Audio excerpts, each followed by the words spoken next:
5 alasan Khalifah Muawiyah melantik anaknya Yazid sebagai khalifah seterusnya.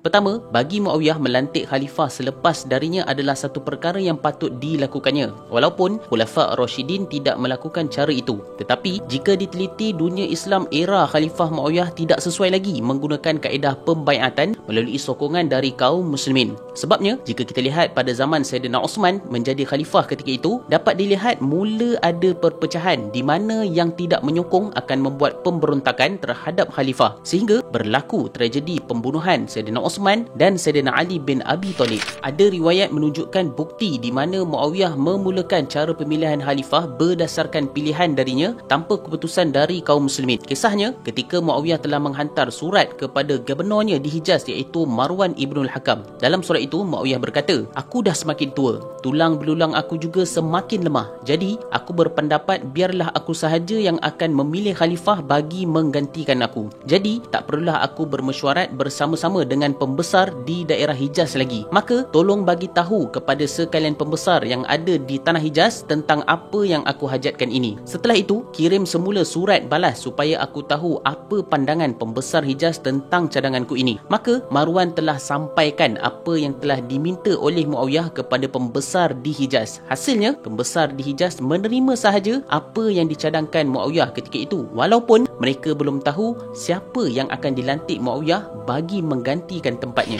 Kedua, jika kita lihat sewaktu Muawiyah memberitahu sekalian pembesar di Hijaz tentang keputusannya melantik Yazid sebagai khalifah telah ditentang bulat-bulat oleh mereka. Mereka menentang cadangan Muawiyah itu kerana bagi mereka Muawiyah mula mengikut cara pemimpin di Rom yang menaikkan ahli keluarga mereka sebagai pemegang tahta pemerintahan. Dalam riwayat ada menyebutkan bahawa Abdul Rahman bin Abi Bakar telah berkata kepada Muawiyah dengan kata-kata, "Cara pemilihan yang kamu buat ini Muawiyah bukan cara umat Muhammad, tapi cara ini dah sama macam Heraklius. Heraklius ini merujuk kepada raja di Rom yang melantik keluarga mereka sebagai pengganti tahta." Kata-kata dari Abdul Rahman ini telah mendapat sokongan dari pembesar di Hijaz sehingga kan memberi kritikan yang besar kepada Muawiyah. Jika kita perhatikan, ketika Sayyidina Ali bin Abi Talib menuntut sokongan supaya melantiknya menjadi khalifah atas dasar Sayyidina Ali adalah keturunan daripada Nabi Muhammad SAW juga, boleh dikatakan sebagai sama seperti apa yang telah dilakukan oleh Muawiyah kerana cara itu juga adalah atas dasar lantikan keturunan. Maka ini adalah antara perbahasan yang belum ada lagi jawapan. Namun pada dasarnya kita sebagai ahlu sunnah wal jamaah perlu anggap segala pendapat dan khilaf yang berlaku antara para sahabat adalah ijtihad dari mereka. Hanya Allah Subhanahu Wa Taala saja yang layak menilai apa yang telah berlaku.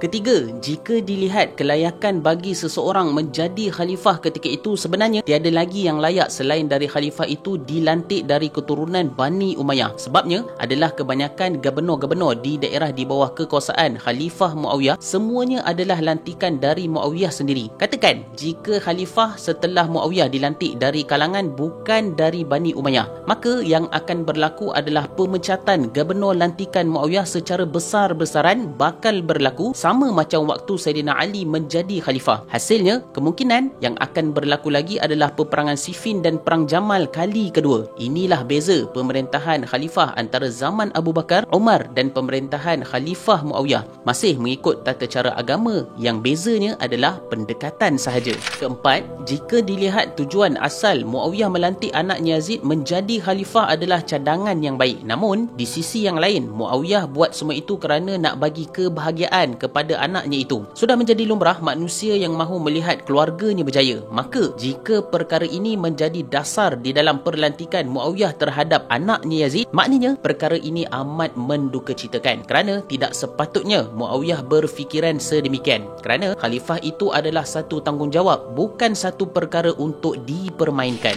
Kelima, sebenarnya Yazid ini tidaklah layak untuk menjadi khalifah, tetapi jika diteliti waktu itu memang tak ada lagi yang layak memegang jawatan itu selain dari Yazid sendiri. Jika diperhatikan, penentang kepada Yazid, contohnya Abdullah bin Zubair, diriwayatkan bahawa Abdullah bin Zubair seorang yang ego dan tak mampu nak mengabdikan dirinya kepada rakyat. Jika diperhatikan, Abdullah bin Zubair juga antara watak yang telah mendorong Sayyidatina Aisyah bagi berperang dengan Sayyidina Ali di dalam perang Jamal. Dan ada disebutkan juga ahli sirah bahawa Abdullah bin Zubair juga telah mendorong Sayyidina Husain untuk menentang khalifah Bani Umayyah. Bukan sebab apa-apa pun, tetapi semata-mata nak bagi Saidina Husin terbunuh dan beliau dapat naik menjadi pemimpin di Hijaz. Saidina Husin pula jika dilihat merupakan seorang yang bagus dari segi peribadi. Beliau juga adalah dari keturunan Nabi Muhammad SAW. Dalam sejarah tidak banyak menulis tentang pencapaian kejayaan Saidina Husin di dalam mentadbir. Kebanyakan cerita yang disebut di dalam sejarah menunjukkan Saidina Husin belum banyak pengalaman dalam membuat sesuatu tindakan. Sebagai contoh, ketika mana Saidina Husin dijemput untuk datang ke Iraq, beliau telah membawa sekali isteri dan anak-anaknya. Sepatutnya beliau tak perlu bawa ahli keluarganya kerana penduduk di Iraq bukanlah penyokong kepada Saidina Husin, tetapi penyokong Bani Umayyah yang telah membawa ancaman kepada Saidina Husin dan keluarganya sendiri.